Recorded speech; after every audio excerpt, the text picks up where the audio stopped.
নুরনাহারের হাতে রিপোর্টগুলো দিয়ে দৌড়ে আবার চলে আসে। নুরনাহার রিপোর্টগুলো হাতে নিয়ে তাকিয়ে আছে ছেলের যাওয়ার দিকে। তিনি তুরাগকে কিছু একটা বলতে চাচ্ছিলেন, কিন্তু সেটা আর বলা হলো না। ডাকও দিয়েছিলেন তিনি, কিন্তু তুরাগ বলেছে এসে কথা বলবো, এখন সময় নেই। প্রতিটা টিভি চ্যানেল এই একই নিউজ ঘুরতেছে। নির্বাচন কেন্দ্রে মারামারির ফলে গুরুতর আহত হয়ে হসপিটালে ভর্তি মেয়র পদপ্রার্থী কালাম মোল্লা। তুরাগের এখন রাগে মাথার রগ মনে হচ্ছে ছিঁড়ে যাচ্ছে। টিভিগুলো ভেঙে ফেলতে মন চাচ্ছে। আফসোস হচ্ছে সকালবেলায় কেন গেল না সেজন্য। ভোট এখনো চলতেছে, কে জয়ী হবে বলা মুশকিল। সিটি হসপিটালেই আনা হয়েছে কালাম সাহেবকে। তুরাগ হাজির হয় সেখানে। ততক্ষণে মাথায় ব্যান্ডেজ করা হয়ে গেছে তার। তার সাথে কথা বলতে আসে তুরাগ।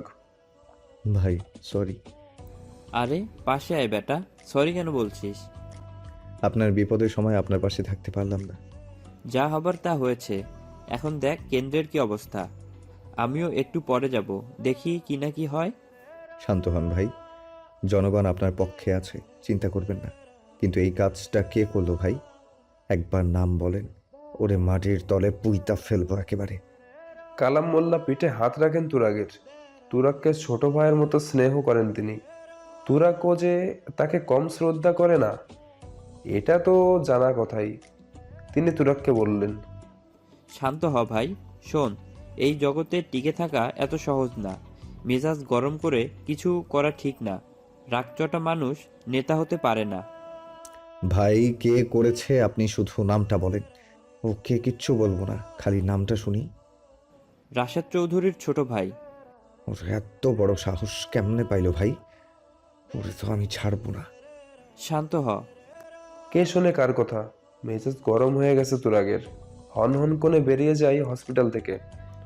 ডক্টর এসে রিপোর্টগুলো দেখে গেছে। হাতের দুটো হাড়ের একটা আর একটার উপরে উঠে গেছে, কিছুটা ফাটলও ধরেছে। ব্যান্ডেজ করে দিয়েছে তারা। এছাড়া আর কোনো ইন্টারনাল ইনজুরি হয়নি। তাই চাইলে আজকেই বাসায় নিয়ে যেতে পারবে মিথিলাকে। ডক্টর যেহেতু পারমিশন দিয়ে দিয়েছে, তাহলে এখানে কষ্ট করে থেকে কি লাভ? এর থেকে বাসায় নিয়ে গেলে এক্সট্রা কেয়ার করার সুযোগ পাবে। তাই নুরনাহার ঠিক করে এখনই বাসায় চলে যাবে।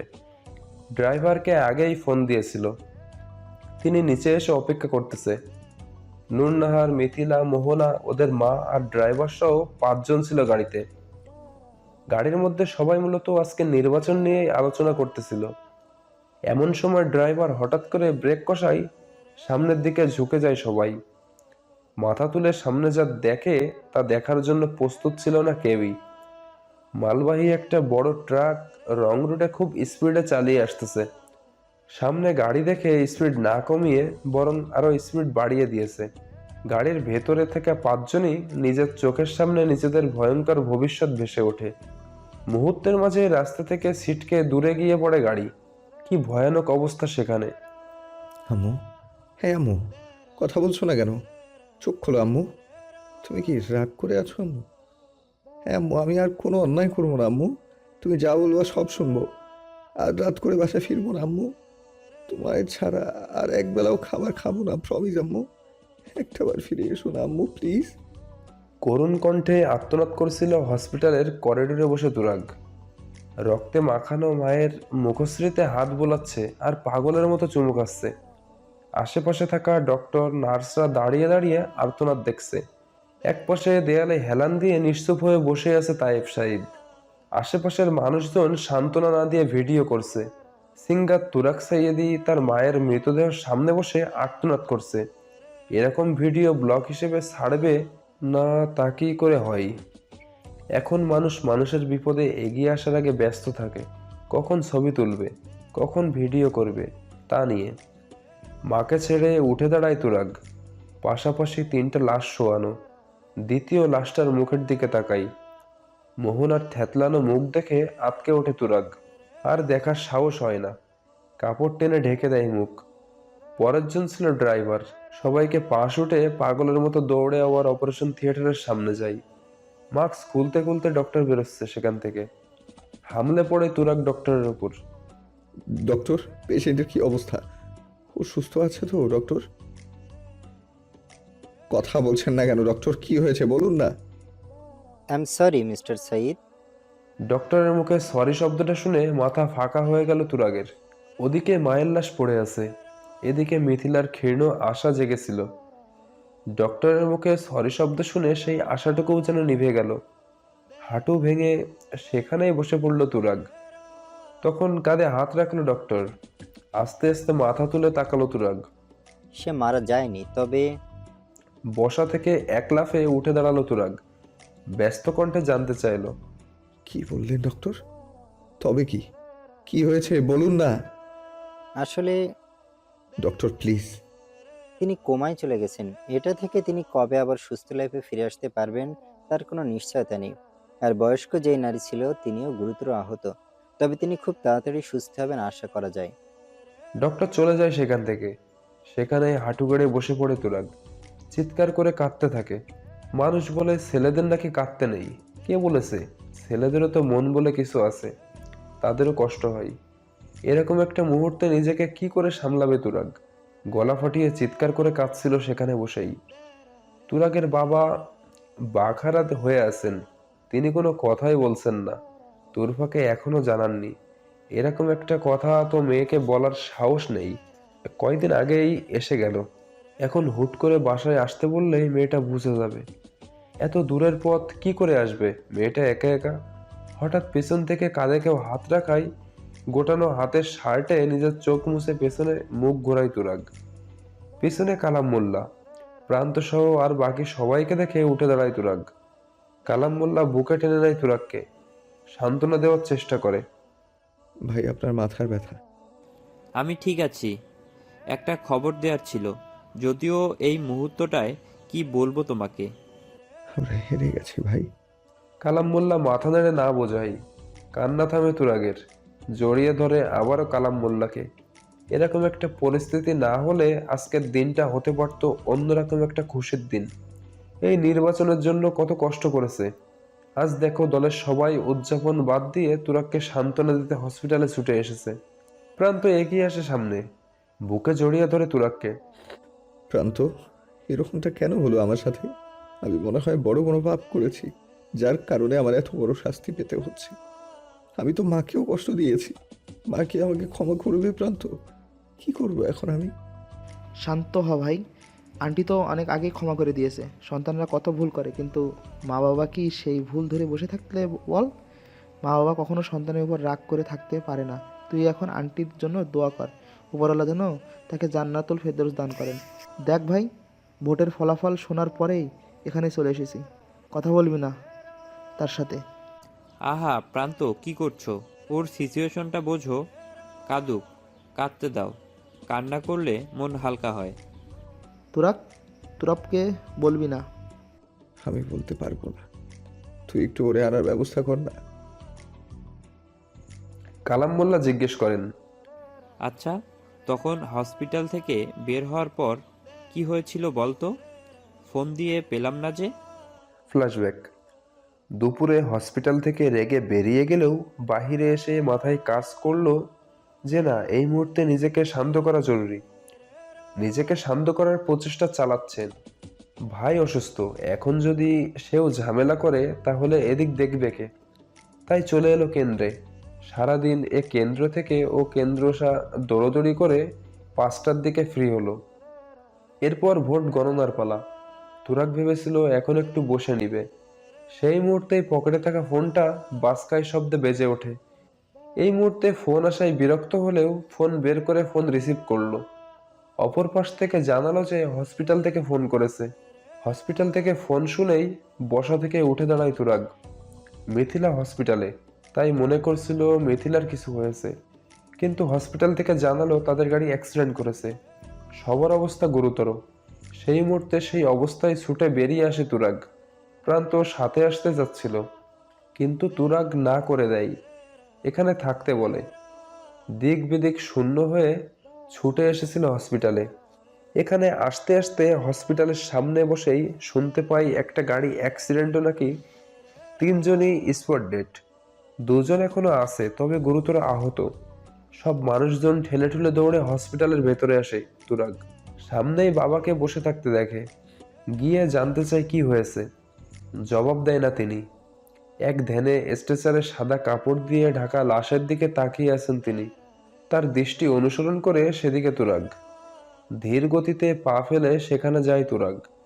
কাপা কাপা হাতে মুখের উপর থেকে কাপড় সরিয়ে যখন মায়ের মুখখানা দেখে, তখনই মা বলে জোরে একটা চিৎকার দেয়। এরকম একটা সিচুয়েশনে পাগল প্রায় অবস্থা তুরাগের। তুরাগ এই মুহূর্তে একদম দুর্বল হয়ে গেছে। একদিকে মায়ের চলে যাওয়া, ভালোবাসার মানুষটা কমাই, মোহনা মেয়েটাকেও ছোট বোনের মতো ভালোবাসতো, তার নিথর দেহটাও হসপিটালের করিডোরে পড়ে আছে। কি করবে না করবে কিছুই বুঝতে পারতেছে না। প্রান্তরা সহ বাকি সবাই মিলে হসপিটালের ফর্মালিটি গুলো সম্পন্ন করে নিয়ে আসে ওদের। মিথিলার মা হসপিটালে রইল। মোহনার ভাগ্যটা কত অদ্ভুত, তাই না? এতদিন যাবৎ নিজের বড় বোনের সেবা করে গেল। কোথায় বড় বোনকে নিয়ে সবসময় চিন্তা করত, কি হবে না হবে তা নিয়ে। আজ সব চিন্তাকে অবসর দিয়ে নিজেই চিরবিদায় নিল। সেই সময়টাতে তার কোনো আপনজন তাকে এক নজর দেখার সুযোগ পেল না। এরকম ভয়ঙ্কর ভাগ্য কারো না হোক। নূরনাহার চলে যাওয়ার আজ 5 দিন গত হয়েছে। তুরাগদের সমস্ত পরিবার যেন এখনো নিশ্চুপ হয়ে আছে। তুরফা এসেছিল পরদিন সকালে, কিন্তু মেয়েটা ইন্ট্রোভার্ট স্বভাবের। নিজের অনুভূতিগুলো যে কারো সামনে প্রকাশ করে না। সেও তার বাবার মতো বাখারা হয়ে চুপচাপ হয়ে আছে। ভেতরে ভেতরে ঘুমড়ে মরছে, কিন্তু বাহিরে প্রকাশ করছে না। তহমিনাকে জড়িয়ে ধরে বলে, আমার মা তো আমাকে একবারও বললো না মামিমা, তাহলে তো জীবনেও মাকে ছেড়ে যেতাম না। আমাকে না বলে গেল কেন মা? আমি কাকে মা বলে ডাকবো মামিমা? মায়ের দাফন শেষ হওয়ার পর আবার হসপিটালে এসেছিল তুরাগ। পাগল পাগল অবস্থা হয়ে গেছে। এখন আর বাসায় ফেরে না, খাওয়া দাওয়া ঠিকঠাক করে না। কেউ বাসায় নিতে চাইলেও বলে, আমি বাসায় কার কাছে যাব? কি করব গিয়ে? আমি মা বলে কাকে ডাকবো? যাব না, আমিও বাসায় কোনোদিনও যাব না। কেউ জোর করেও নিতে পারে না। সবাই এসে দেখে যায়। তহমিনা এসে খাবার খাওয়াই যায়। তরুর দাদি থেমে থেমে মেয়ের জন্য কান্না করেই যাচ্ছেন। একজন মায়ের সামনে তার সন্তানের চলে যাওয়া দেখাটা কতটা কষ্টের তা কেবল একজন মাই জানে, যে তার সন্তান হারিয়েছে। সেই সংসার নূরনাহার সামলাতো, আজ তা তহমিনা দেখতেছে। কিন্তু কতদিন? তাকেও তো ফিরে যেতে হবে। এসব ফেলে কিভাবে যাবে সে? মিথিলার মা এখনো হসপিটালে ভর্তি। তাকে এখনো মোহনার কথা বলা হয়নি। তিনি নিজেই তো অসুস্থ, তার উপর তার 2 মেয়ের আজ এমন দশা। এত শখ তিনি নিতে পারবেন না। তাকে কিভাবে বলবে এটাই ভেবে পাচ্ছে না কেউ।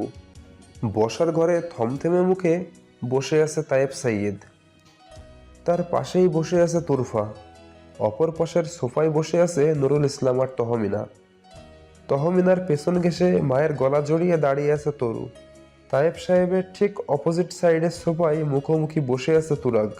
তুরাগ এক ধ্যানে বাবার দিকে তাকিয়ে আছে। উদ্দেশ্য বাবা কি বলে তা শোনা।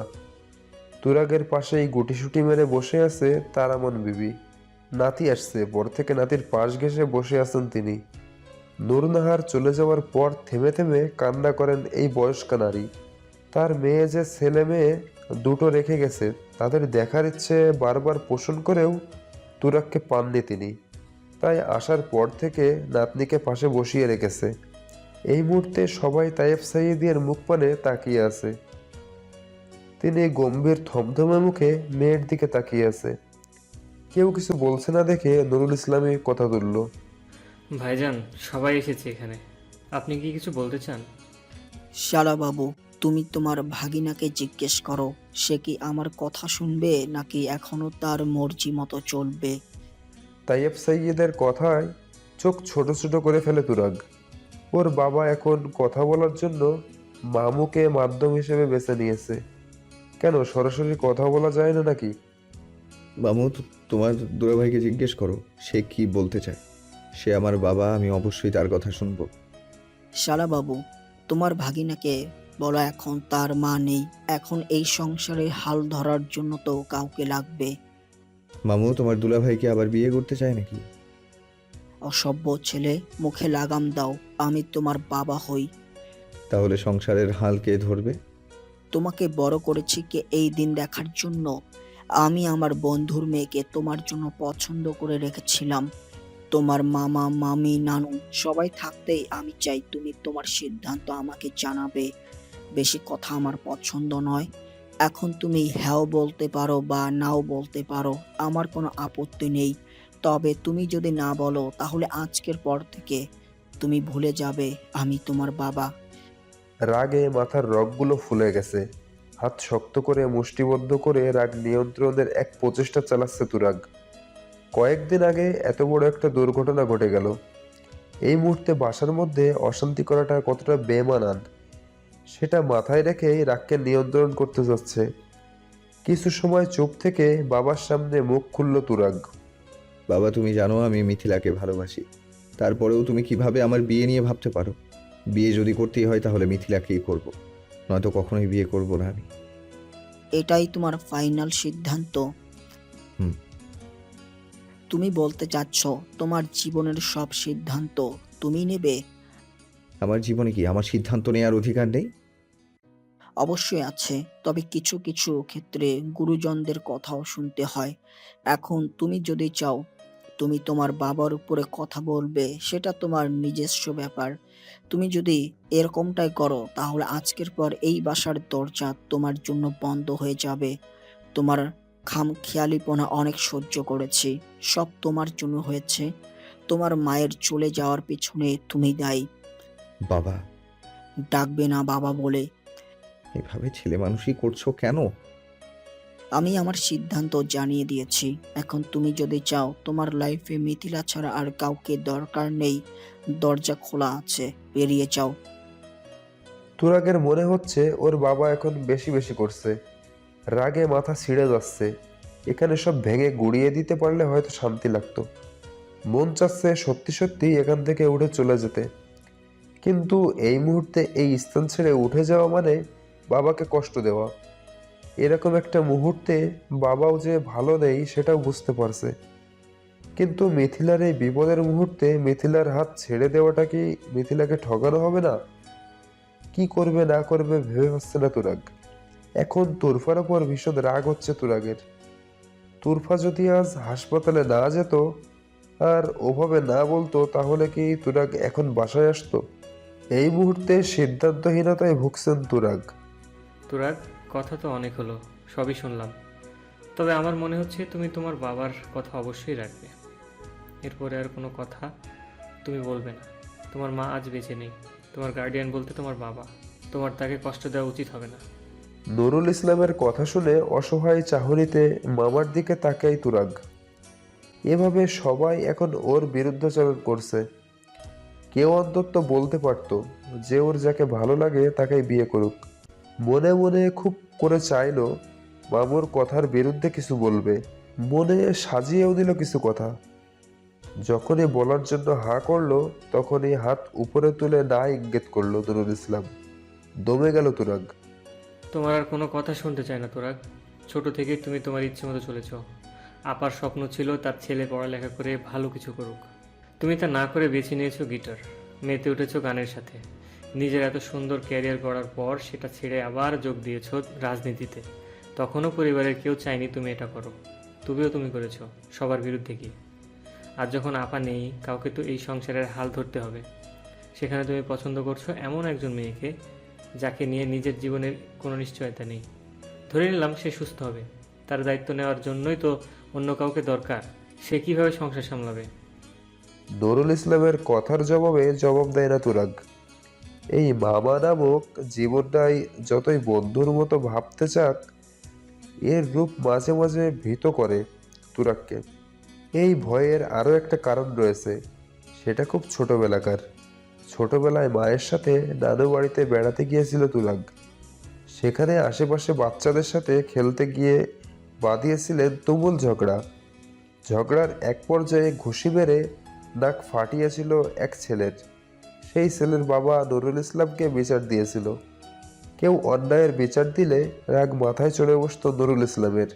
সেদিনও রাগ হয়েছিল ভাগিনার ওপর। বাসায় এসে পিটিয়েছিলেন তুরাগকে। শুধু মেরেই ক্ষান্ত হননি, দড়ি দিয়ে 2 ঘন্টা কড়া রোদের মাঝে বেঁধে রেখেছিলেন। নূরনাহার ছাড়াতে গেলে তাকেও কঠোর স্বরে বারণ করে দেন। নুরনাহার আর পা বাড়ায় না। সেদিন এর পর থেকেই মামা শব্দটা জমের মতো মনে হয় তুরাগের। যদিও তুরাগ বড় হওয়ার পর যথেষ্ট ফ্রি হওয়ার চেষ্টা করেছে নুরুল ইসলাম, কিন্তু ছোটবেলা থেকে মনের মধ্যে পুষে রাখা ভয়টা তুরাগের রয়ে গেছে। আজকেও মামার দেখানো যুক্তির বিরুদ্ধে আর কথা বলতে পারলো না। ড্যাব ড্যাব করে অসহায় নজরে তাকিয়ে রইল। ছেলের এরকম অবস্থা দেখে মনে মনে পুলকিত হলেন তায়েব সাইদ। এই ঘাড়তেড়া ছেলেকে তিনি জব্দ করতে পারবেন না একা একা। এজন্যই নুরুল ইসলাম থাকতে থাকতে কথা তুললেন। সবার কথার মাঝে বাদ সাধলেন তহমিনা। তিনি তার স্বামীর উদ্দেশ্যে বললেন, কি শুরু করলে তোমরা?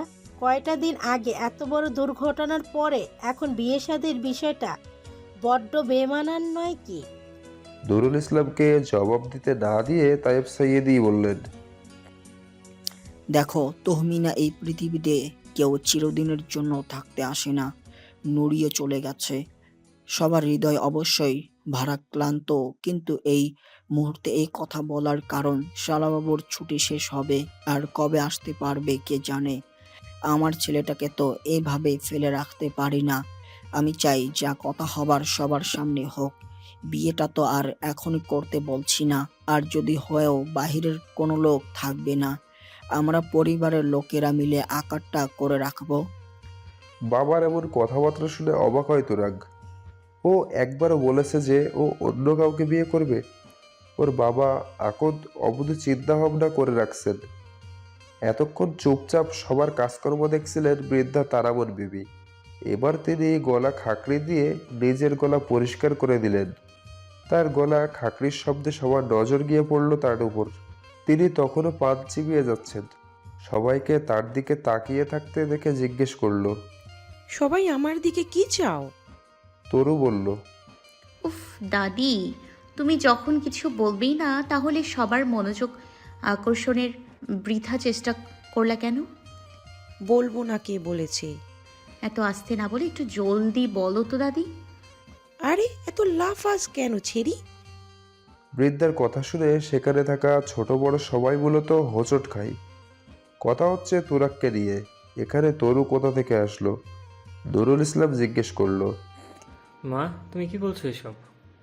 আমি ঠিকই বলছি। আমার তুরাগ নানু ভাইয়ের সাথে অন্য কোনো মেয়ের বিয়ে হইব না। আমি চাই তুরাগ তরুকেই বিয়ে করুক। কথাটুকু কর্ণকুয়ারে প্রবেশ করা মাত্রই আটকে ওঠেন তহমিনা।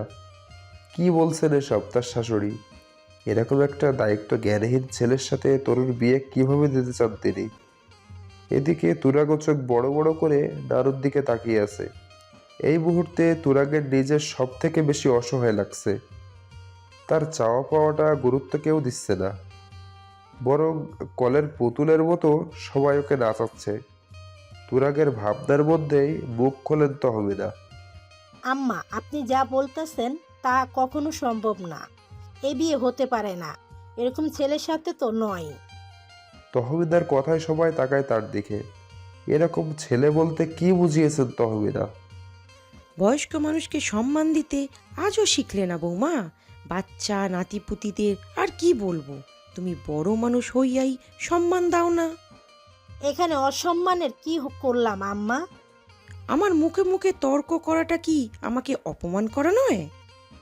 আমি আপনার মুখে মুখে তর্ক করতাম না, কিন্তু একজন মা হিসেবে আমি কিভাবে আমার সন্তানকে এরকম অন্ধকারে ভবিষ্যতের দিকে ঠেলে দিব? তোরা খারাপ ছেলে না বৌমা। ও ভালোবাসার মানে জানে। তার বর্তমান অবস্থা তুমি দেখবার পারতাছ না।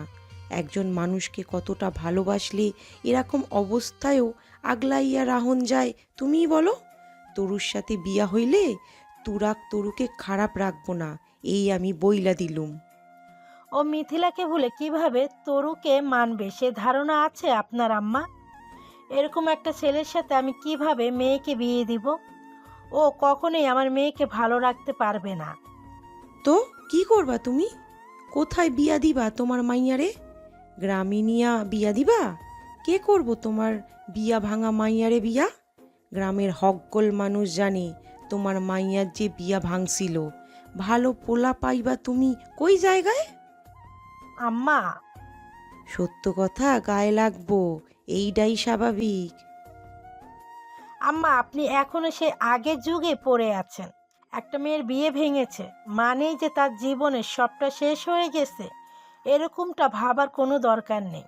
তরুর জন্য অবশ্যই ভালো ছেলে পাবো আমি। এতক্ষণ দাদি আর মায়ের কথা কাটাকাটি দাঁড়িয়ে দাঁড়িয়ে দেখছিল তরু।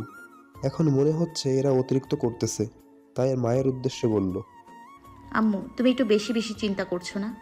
আমি যদি বলি আমি দাদির কথাই রাজি, তাহলে? তরু, মুখে লাগাম দিতে শেখো। এখানে বয়স্করা রয়েছে, তুমি কিভাবে তাদের সামনে নিজের বিয়ের কথা নিজেই বলতে পারো?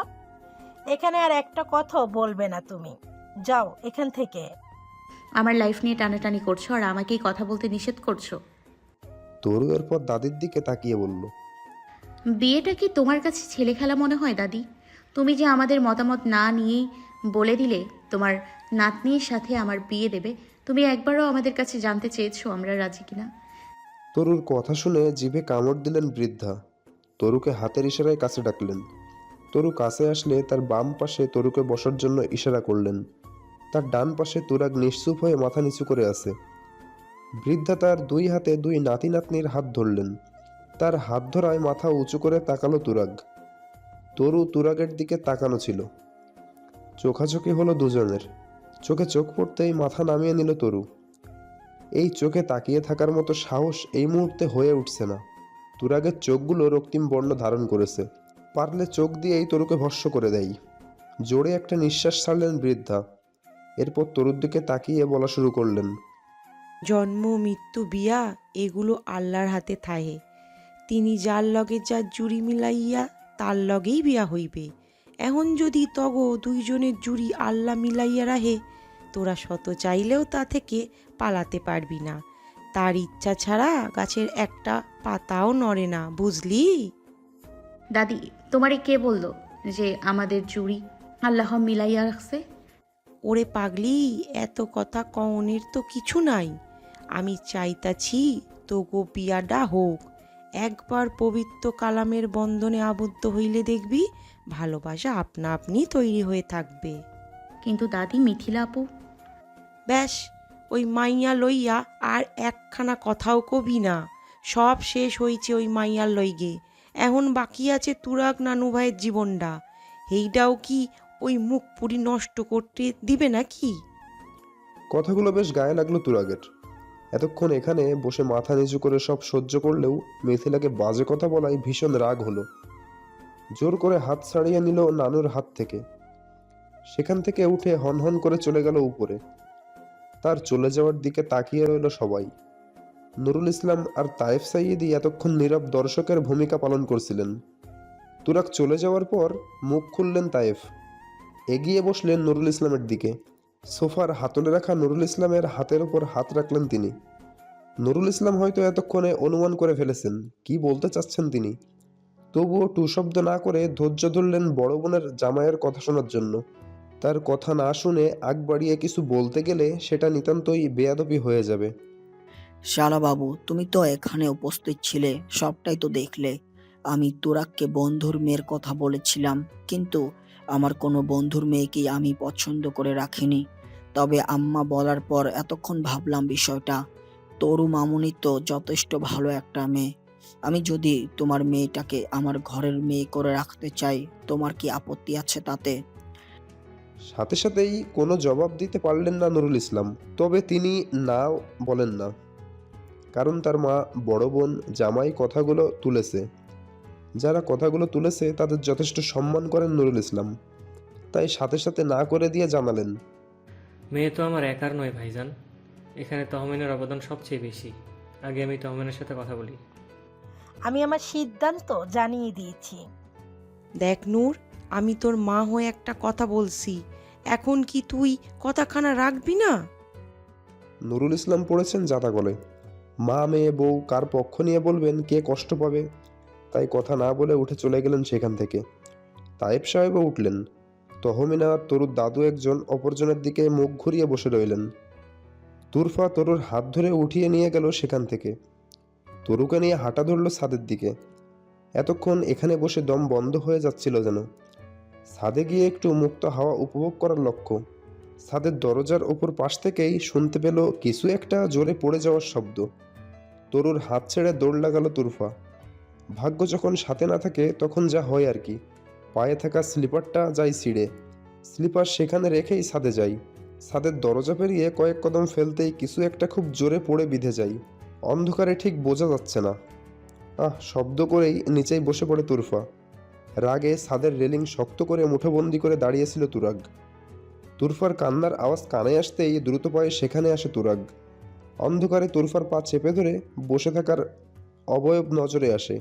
তাড়াতাড়ি করে পকেট থেকে ফোন বের করে ফ্ল্যাশ অন করে ছাদের মেঝেতে ফ্ল্যাশ পড়তেই লাল রক্তের ছোপ ছোপ দাগ দেখা যায়। তুরফার পা বেয়ে এই রক্ত নামছে, পাশেই ভাঙা টপ পড়ে আছে। এখন তুরফার পা কেটে যাওয়াই তুরাগের ভুলের কারণেই হয়েছে। রাগের বশে নিজের হাতেই ছাদের মেঝেতে জোরে আঘাত করে তুরাগ। আবার আঘাত করার জন্য হাত উপরে তুলতেই মেঝে বরাবর হাত রাখে তরু। ফলে আঘাত তুরাগের হাতে না লেগে তরুর হাতে লাগে। মাথা তুলে তরুর দিকে তাকায় তুরাগ। তরু শান্ত কণ্ঠে বলে, রাগ কখনোই সুফল বয়ে আনে না। দেখলেন তো রাগ করলে কি হয়। এখন যদি এগুলো না ভাঙতেন তাহলে কি আপুর পা কাটতো? তুরাগ কি বলবে ভেবে পায় না। নিজের মাথা ফাঁকা ফাঁকা লাগছে। তরু সেদিকে মন না দিয়ে ব্যস্ত হলো তুরফার পায়ের রক্ত বন্ধ করতে। তরুর কাঁধে ভর করে উঠে দাঁড়ালো তুরফা। তুরাগ তখনও সেখানে বসে আছে। নিচে যাওয়ার উদ্দেশ্যে পা বাড়ালো তরু। আবার ঘাড় ঘুরিয়ে তাকালো তুরাগের দিকে, বলল, এখানেই থাকবেন তুরাগ ভাই, যায়েন না কোথাও।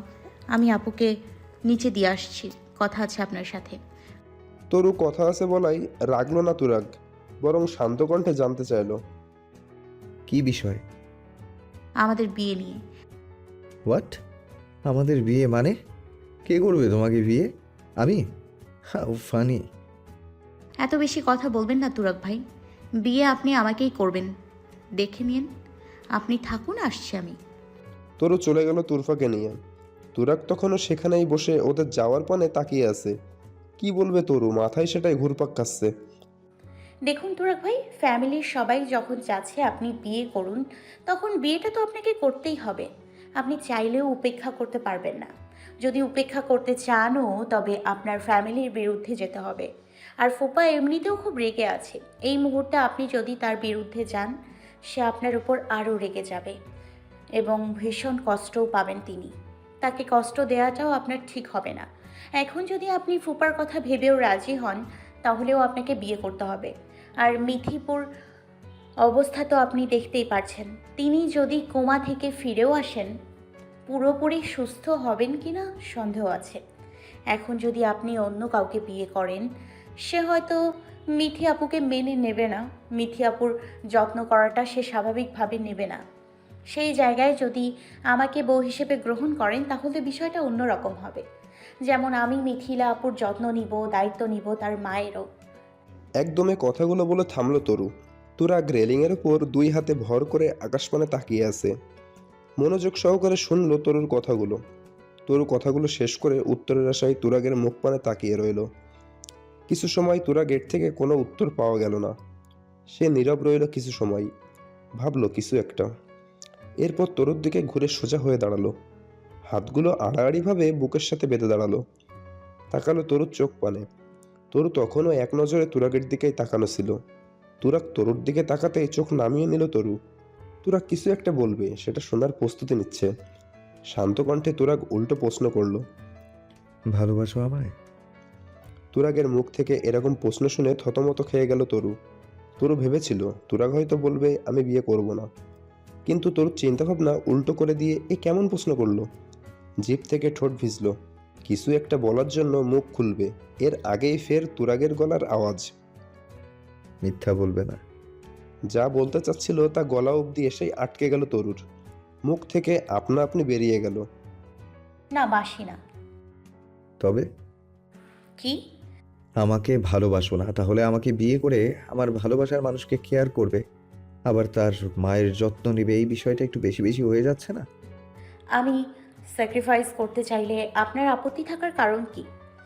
আমি মিথির জায়গা কখনো কাউকে দিতে পারবো না মিস তরুলতা। এই মুহূর্তে যা বলছো তা ভুলে যাও। আমি মিথিপুরের জায়গা কখনো চাইনি। আমি নিজের ভুলের জন্য গিলটি ফিলিং থেকে রিলিজ পেতে চাচ্ছি। এরকম একটা পরিস্থিতির জন্য আমিও কিছুটা দায়ী। তাদের এখানে আসার পেছনে আমারও অবদান ছিল। নিজেকে অপরাধী লাগছে। তাদের সেবা করে ভুলের মাসুল দিতে চাচ্ছি। বাকিটা আপনার ইচ্ছা, আমি জোর করতে পারি না আপনাকে। চোখ ছোট ছোট করে তরুর দিকে তাকায় তুরাগ। মনে মনে ভাবে, এই মেয়ের মাথা ঠিক আছে তো? কেউ নাকি নিজের লাইফ নিজে এভাবে নষ্ট করতে চায়। একটু আগেই বললো আমাকেই আপনার বিয়ে করতে হবে, এখন আবার বলছে জোর করব না। আসলে চাইছেটা কি ও? তুমি আসলে চাইছোটা কি শুনি আমি? আমি তো জানালাম আপনাকে, নিজের ভেতরে প্রচণ্ড অপরাধ বোধ কাজ করছে। কি করব না করব মাথায় কিছুই আসছে না। মনে হলো তাদের জন্য কিছু করার সুযোগ পেয়েছি, তাই জানালাম আপনাকে। এমনিতে আপনার প্রতি আমার কোনো ইন্টারেস্ট নাই। কথা বলে না তুরাগ। এই মেয়েকে তো ম্যাচিওর ভেবেছিল তুরাগ, এত হাফ মেন্টাল। এর সাথে কথা বলে লাভ নেই। পকেট থেকে সিগারেট বের করে, অন্যদিকে ঘুরে মুখে নেয় সিগারেট। তুরাগের কথা বলার অনীহা নজর এড়ায় না তরুর। এখন নিজের মাথায় নিজের চাপড়াতে মন চাচ্ছে। কি দরকার ছিল এই লোকের সামনে ছেঁচড়ামি করার? এক পা দুপা করে ছাদের দরজার দিকে পেছাতে থাকে তরু। পিছন দিকে হেঁটেই ছাদের দরজা অবধি এসেছে। দরজা ক্রস করে যেই ঘুরছে সিঁড়িতে পা রাখার জন্য, অমনি অন্ধকার থেকে একজোড়া হাত তরুর বাম হাত চেপে ধরে। ঘাবড়ায় তরু। এই মুহূর্তে কে আসতে পারে ছাদে? ভয়ে কাঁপা কাঁপা কণ্ঠে জানতে চাই। কে কে কে? নিজের মাকেও ভুলে গেছো পাজি মেয়ে। ও আম্মু, তুমি এখানে কেন? দয়াশীল মানবী হয়ে গেছো তুমি। মায়ের বিরুদ্ধে সিদ্ধান্ত নেওয়া শিখে গেছো। রুমে চলো। রুমে চলো কথাটা তরুর ভেতর অবধি নাড়িয়ে দিতে সক্ষম। ছোটবেলা থেকেই জানে তহমিনা যেমন নরম মনের মানুষ, তেমন প্রয়োজন সেরকম কঠোর। কিন্তু এই মুহূর্তে তহমিনা ছাদে কেন এসেছে এটাই মাথায় ঢুকছে না তরুর। তরুর হাত নিজের হাতের মুঠোয় শক্ত করে ধরে রেখেছে তহমিনা। এক প্রকার টানতে টানতেই সিঁড়ি থেকে নামাইছে তরুকে। তরু কোনো কথা না বলে মায়ের পিছন পিছন যাচ্ছে। নিচতলার গেস্ট রুমেই থাকার ব্যবস্থা করা হয়েছে তহমিনাদের। তরুকে টানতে টানতে সেখানেই নিয়ে গেল। রুমের মধ্যে নিয়ে হাত ছেড়ে দিল। দরজাটা এক প্রকার জোরে ধাক্কা দিয়ে লাগিয়ে দিল। সিটকিনিটা উপরে তুলে দিয়ে আবারও তরুর হাত ধরে টেনে এনে খাটের পাশে বসলো। মোবাইল স্ক্রল দিয়ে কোনো একটা নিউজ দেখার মত্ত ছিলেন নুরুল ইসলাম। হঠাৎ করে তহমিনা একদম রণচণ্ডী রূপ দেখে হাত থেকে ফোন রেখে দিলেন তিনি। ব্যস্ত হলেন কি হয়েছে তা জানার জন্য। কি হয়েছে জানার জন্য তহমিনাকে প্রশ্ন করতেই ফোঁস করে শ্বাস ছাড়লেন তহমিনা। তরুর হাত এখনো তার হাতের মুঠোই। তরু মাথা নিচু করে বসে আছে। নুরুল ইসলাম একবার স্ত্রী তো আরেকবার মেয়ের দিকে তাকাচ্ছেন। আপনার মেয়ে তো দিল দরেদি হয়ে গেছে, সেই বিষয়ে কোনো খেয়াল আছে আপনার? তহমিনার তেড়া কথায় কিছুটা ভড়কালো নুরুল ইসলাম। আসল ঘটনা জানার জন্য মন উসকুস করছে, তাই শান্ত স্বরে আবার প্রশ্ন করলেন। কি করেছে ও? মিথিলার ফ্যামিলি এখানে আসুক, সেটা তরুও চাইতো প্রথম দিকে। এখন এই দুর্ঘটনার জন্য নিজেকেই দায়ী করছে। তাই সে তুরাগের কাছে গিয়েছিল কথা বলার জন্য। সে তুরাগের নামের মাত্র স্ত্রী হয়ে থাকবে, আর তুরাগের পাগলামির সাথে সাথে ও পাগলামি করবে। তুমি জানলে কিভাবে? তুরফার পা কেটে গেলে পরে তো নিচে নিয়ে আসলো ও। তুরফাকে রুমে বসিয়ে দিয়ে আমাকে ব্যান্ডেজ করে দিতে বলে আপনার মেয়ে আবার তাড়াহুড়া করে রুম থেকে বেরিয়ে গেছে। ওকে দেখে মনে হচ্ছিল কিছু একটা হয়েছে, তা আমিও গিয়েছিলাম ছাদে। ভাগ্যিস গিয়েছিলাম, নয়তো জানতেই পারতাম না। নুরুল ইসলাম কোনো কথা শুনে চিন্তা ভাবনা না করেই ফট করে মেজাজ গরম করার মানুষ না। এই মুহূর্তেও সেই গুণটা বজায় রাখলেন তিনি। তহমিনার মতো রেগে যাননি মেয়ের ওপর, বরং শান্ত কণ্ঠে জানতে চাইলেন। মামনি, তুমি কি তুরাগকে পছন্দ করো? বাবার এরকম প্রশ্নের জবাবে কি উত্তর দিবে জানা নেই তরুর, তাই জবাব না দিয়ে চুপ করে রইল। নুরুল ইসলাম ধূর্ত মানুষ, তাকে সবকিছু মুখে বলার প্রয়োজন আছে বলে মনে হয় না। তিনি মেয়েকে আবারও প্রশ্ন করলেন। তোমার কি মনে হয় তুমি কি হ্যাপি থাকবে তুরাগের সাথে? আমি জানি না বাবা, তবে মিথিলা আপু অনেক ভালো একটা মেয়ে। সে তো এখানে আসতে চায়নি। এখানে তার কোনো দোষ নেই। তুরাগ ভাই অপরাধী, তার সাথে আমিও সমান অপরাধী।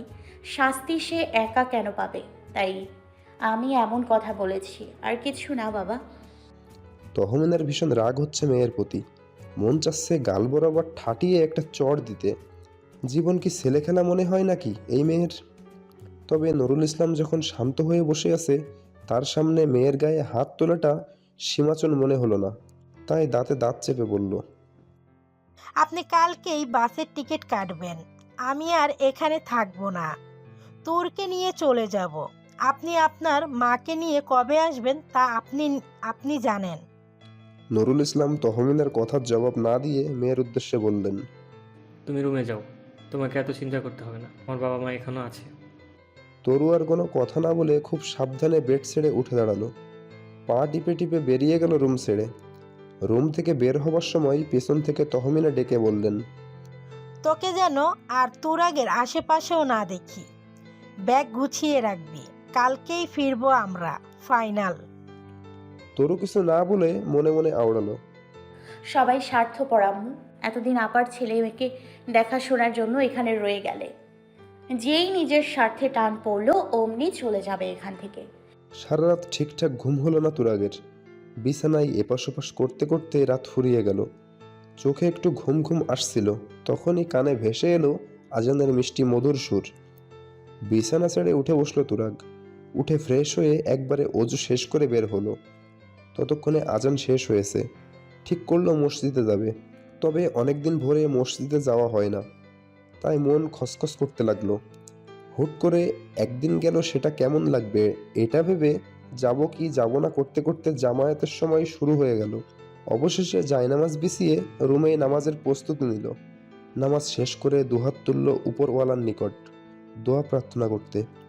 নিজেকে এরকম পরিস্থিতি থেকে যেন উপরওয়ালা রক্ষা করেন। নামাজ শেষ করে হাঁটতে বের হলো। বেশ অনেক সময় বাহিরেই কাটালো। বাসায় ফিরে দেখতে পেল ততক্ষণ সকালের নাস্তার জন্য সবাই টেবিলে উপস্থিত হয়েছে। সবাই যার যার মতো চুপচাপ খেয়ে যাচ্ছে। কারো মুখে কোনো কথা নেই। সবার দিকে একবার একবার তাকিয়ে দেখলো, দুটো চেয়ার ফাঁকা পড়ে আছে। তরু নেই খাবার টেবিলে, আর নানুও নেই। তরু আসেনি কেন সেটা জিজ্ঞেস করার মতো সাহস হয়ে উঠল না। তাই নুরুল ইসলামকে উদ্দেশ্য করে জিজ্ঞেস করলো, নানু কোথায় মামা? খাবার রেখে একবার তুরাগের দিকে তাকালেন নুরুল ইসলাম, তারপর গম্ভীর স্বরে বললেন, তোমার নানুর কথা আমাকে জিজ্ঞেস করছো কেন? তুমি নিজে গিয়ে জানো। এরকম করে কথা বলার কোনো মানে হয়? তার সাথে আর কথা না বলে তুরফাকে জিজ্ঞেস করলো, এই তুরফা, কি হয়েছে রে?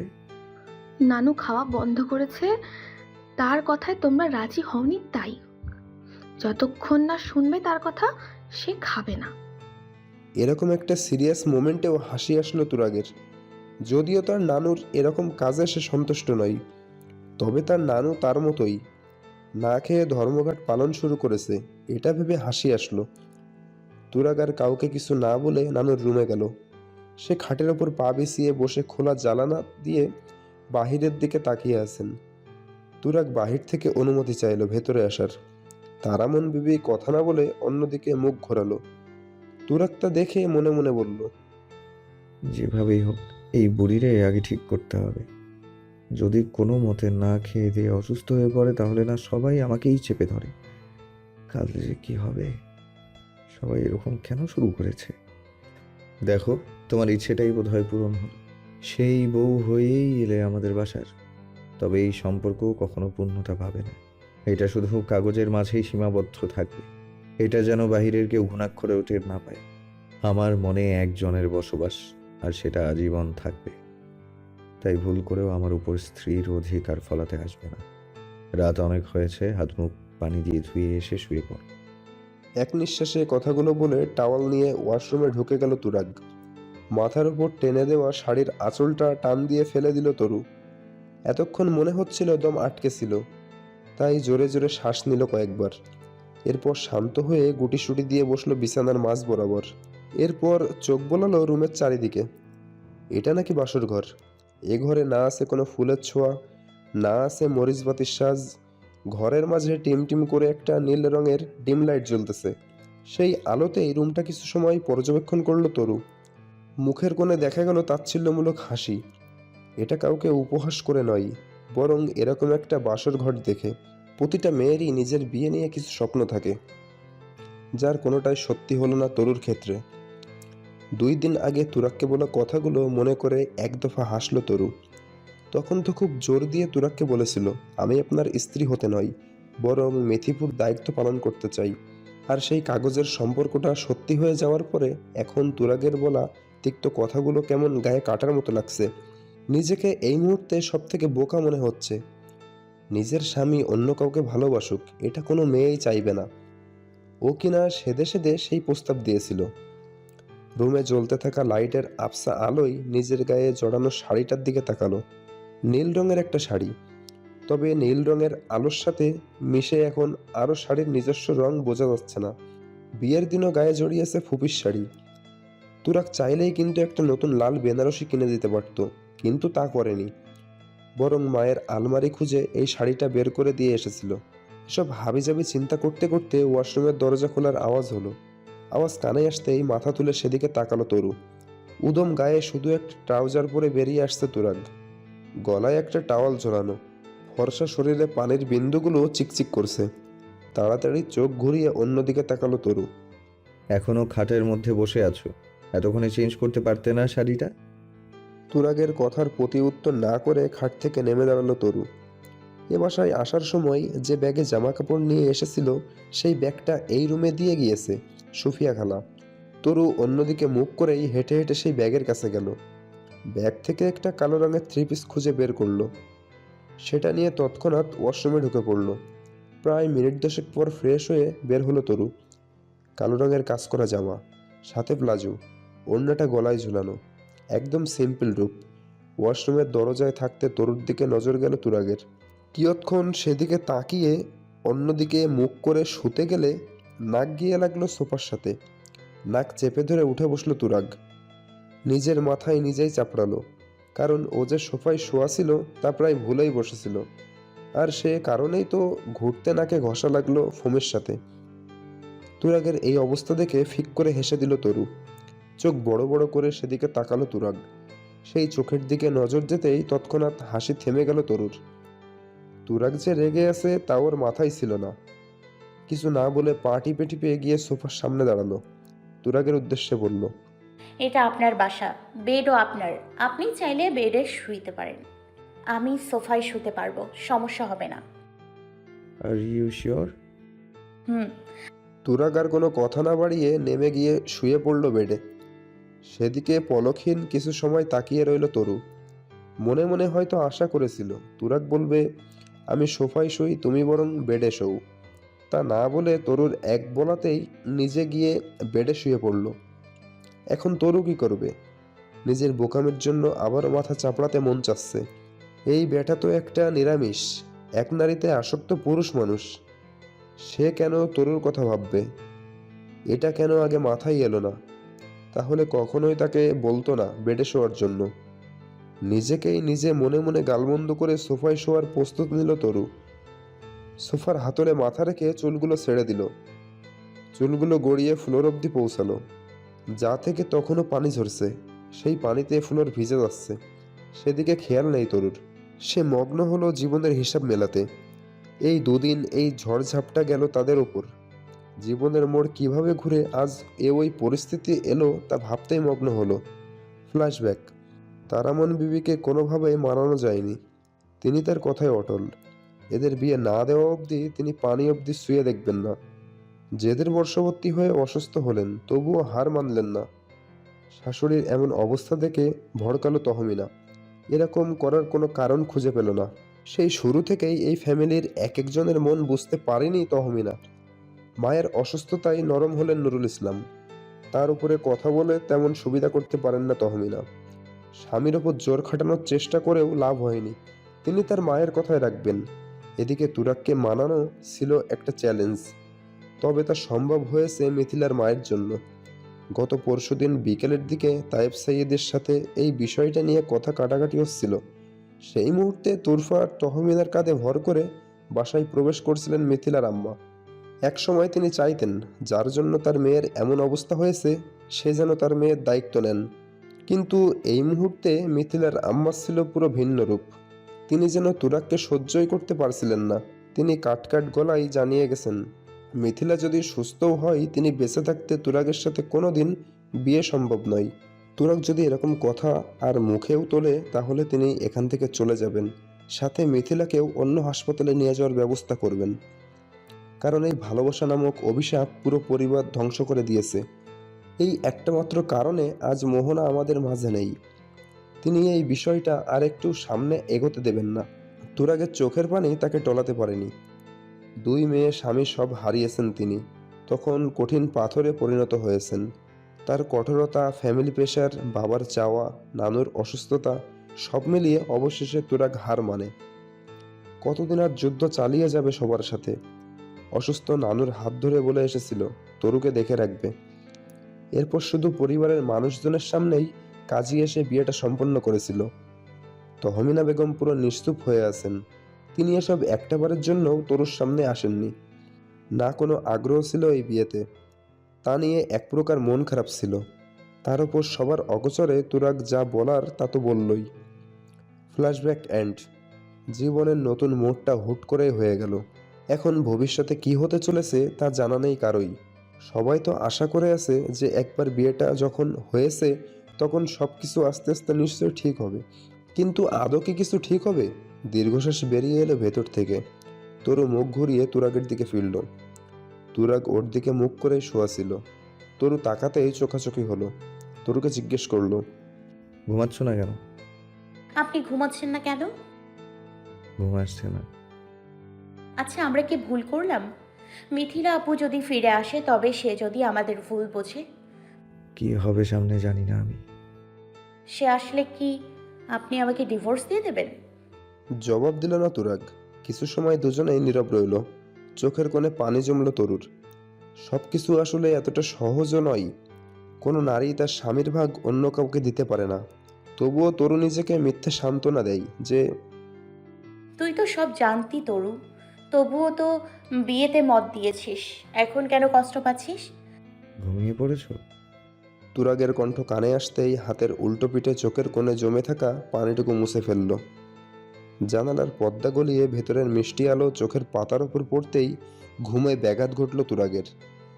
গায়ে থাকা পাতলা কাঁথাটা টেনে চোখ অব্দি টেনে নিল। ঘুমানোর ব্যর্থ চেষ্টা করলো, কিন্তু দম বন্ধ হয়ে আসতে লাগলো। মুখ ঢেকে ঘুমানোর অভ্যাস একদমই নেই। কাঁথাটা টেনে আবার নামিয়ে ফেলল, আর সাথে সাথেই চোখে পানির ফোঁটা এসে পড়ল। চোখ মেলে তাকালো তুরাগ। হাতের দিকে তাকিয়ে দেখলো হাতের উপরেও কিছু পানি পড়ে আছে। বিন্দু বিন্দু পানিগুলো শিশিকণার ন্যায় মনে হচ্ছে। পানির উতস খোঁজার জন্য চোখ ঘুরিয়ে সামনের দিকে তাকালো তুরাগ। কিছু সময়ের জন্য যেন থমকে গেল। সদ্য স্নান শেষ করে আসা রমণীর ড্রেসিং টেবিলের সামনে বসে তার কোমর সমান ছাড়িয়ে রাখা রেশমি কালো চুলে হাত দিয়ে ঝাড়া দিয়েছেন, যাতে অতিরিক্ত পানিগুলো পড়ে যায়। নয়তো এত বড় চুল মুছতে মুছতেই টাওয়াল ভিজে চুপচুপে হয়ে যাবে। তার এহেন কর্মকাণ্ডে যে কারো ঘুমে ব্যাঘাত ঘটেছে সেদিকে খেয়াল নেই। সে আপন মনে চুলগুলো মুছে যাচ্ছে। চুলের আগা বেয়ে শিশির বিন্দুর ন্যায় পানিগুলো টুপটুপ করে নিচে পড়ছে। মাত্রই গোসল সেরে বের হওয়ার সদ্য ফোটা কোনো গোলাপের ন্যায় মনে হচ্ছে তরুকে। তার এই রূপে কিছু সময়ের জন্য থমকালো তুরাগ। পর মুহূর্তেই কিছু একটা মাথায় আসতে চোখ অন্যদিকে ঘুরিয়ে নিল। নিজেকে সামলে নিয়ে খ্যাক করে উঠল তরুর উপরে। তোমার কি কোনো জ্ঞান বুদ্ধি নেই নাকি? এখানে যে একজন মানুষ ঘুমিয়ে আছে সেদিকে হুঁশ নেই? দেখো, দিয়েছো তো আমার মুখটা ভিজিয়ে। সকালবেলায় এরকম তিক্ত কণ্ঠস্বর শুনে মেজাজ খারাপ হলো তরুর। তবুও দাঁতে দাঁত কামড়ে নিজেকে নিয়ন্ত্রণের চেষ্টা করলো। এই লোকের সাথে কোনো প্রকার ঝামেলায় জড়াতে চাচ্ছেন না, তাই একটু রসিকতা করেই ভালো করে তুরাগের মুখ পর্যবেক্ষণ করে বলল, আমি তো আপনার ভেজা মুখ দেখতে পাচ্ছি না, তবে আমি আপনার মুখ ভেজালাম কখন? স্বপ্ন দেখেছেন বোধহয়। তরুর শান্ত গলা শুনে দমে যায় তুরাগ। না, এই মেয়ের সাথে কথা বাড়িয়ে লাভ নেই। এ মেয়ে বোধহয় ঝগড়াটি করতে পারে না। তুরাগ নির্লজ্জের ন্যায় আবারও প্রশ্ন করল, সকাল সকাল গোসল করার ন্যায় কিছু হয়েছে কি কাল রাতে? এই এক মিনিট, আমি ঘুমিয়ে যাওয়ার পর আমার ইজ্জতে হাত বাড়িয়েছো তুমি, তাই না? তুমি তো আচ্ছা নির্লজ্জ মেয়ে লোক। এবার তরু আর শান্ত না থেকে নিজেকে খ্যাক করে উঠল। আপনি নির্লজ্জ পুরুষ, এভাবে কথা বলার কি আছে? আর আমি এমনি এমনি সব করিনি, তুরফাপু এসেছিল, সে বলে গেছে। আপনিও গোসল করে আসুন, একসাথে নিচে যাব। সবাই নাস্তার টেবিলে অপেক্ষা করতেছে। তুমি নিজে নিজে যেতে পারো না? আমার জন্য অপেক্ষা করার কি আছে? আমি কি তোমাকে কোলে নিয়ে যাব নাকি? আমার নিজস্ব পা রয়েছে, আর কারোর কোলে উঠতে আমার বইয়েই গেছে। আমি নিজেই যেতে পারবো। হসপিটালে যাবেন বলেছিলেন কাল রাতে। এরপর কালাম ভাইয়ের সাথে দেখা করবেন। অনেক মজা, অনেক কাজ। আগে হসপিটালে যেতে হবে, তাড়াতাড়ি করুন। তরুর মুখে হাসপাতালের কথা শুনতেই মুহূর্তের মধ্যে হাসি হাসি মুখটাই বিষাদের ছায়া নেমে এলো। এতক্ষণ বোধহয় সেসবে ভুলেই ছিল। মিথিলার কথা মাথায় আসতেই মস্তিষ্ক বারবার জানান দিল, তুই ভুল করেছিস তুরাগ, ঠকিয়েছিস তুই, অন্যায় করেছিস তুই, এর ফল তোকে ভোগ করতে হবে। মস্তিষ্কের কথাগুলো যেন সামনে থেকে কেউ বলছে, এমন মনে হতে লাগলো তুরাগের। মুহূর্তেই তরুর প্রতি রাগ চলে এলো। বিছানা থেকে নেমে দাঁড়ালো, গটগট পায়ে এগিয়ে এলো তরুর সামনে। সামনে তুরাগকে দাঁড়াতে দেখে বসা অবস্থায় মুখ তুলে তুরাগের দিকে তাকালো তরু। অন্যদিকে মুখ ঘুরিয়ে নিল তুরাগ। শক্ত করে হাতের কঞ্জি চেপে ধরল। চিনচিনে ব্যথা অনুভব করলো তরু, তবে হাত ছাড়ানোর চেষ্টা করলো না। মুহূর্তের মধ্যে রূপ বদলানোটা একধানে তাকিয়ে তাকিয়ে দেখছে তরু। তুরাগ ভেতরে তোলপাড় চলছে তা বুঝতে পারে তরু, তবে সেই তোলপাড়ের ক্ষত কতটা গভীর তা অনুভব করতে পারে না। একজনের কষ্ট অন্যজন কখনোই উপলব্ধি করতে পারে না। মুখে যদিও বলে তোমার মনের অবস্থা আমি বুঝতে পারছি, তবে সেটা প্রকৃত সত্য কথা নয়।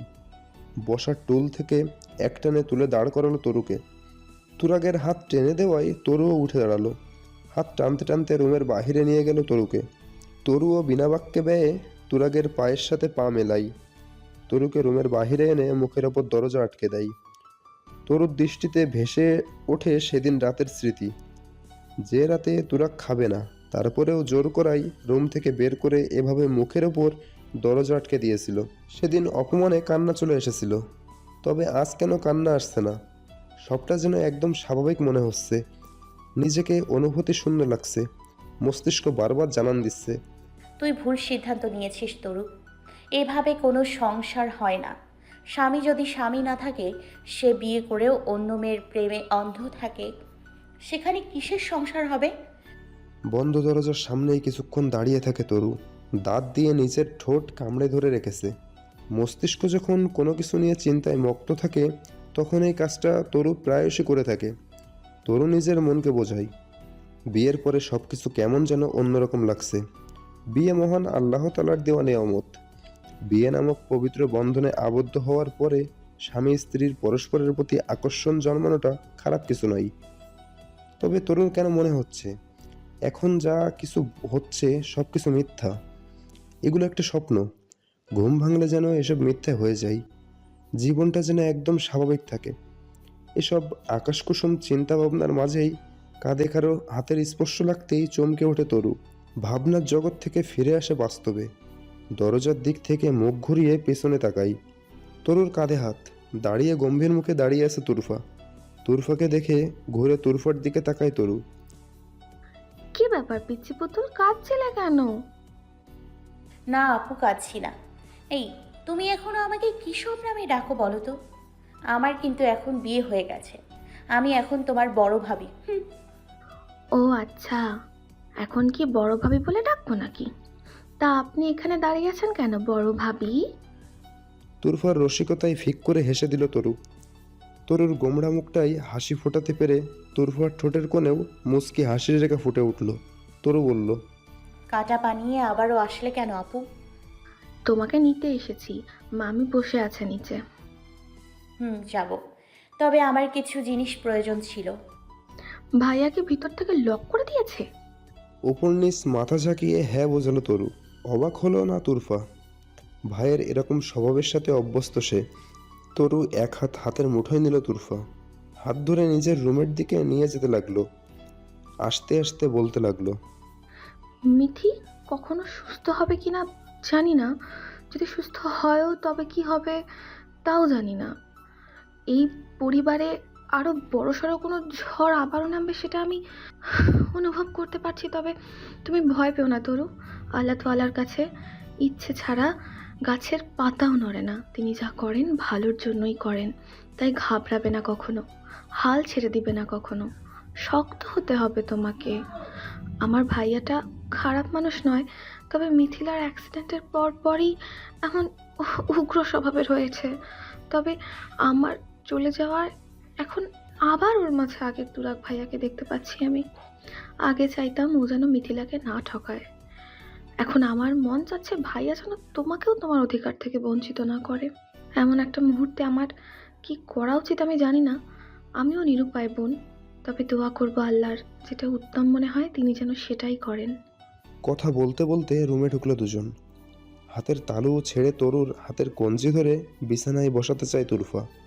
মনের অজান্তেই উফ শব্দ বের হয়ে যায় তরুর মুখের থেকে।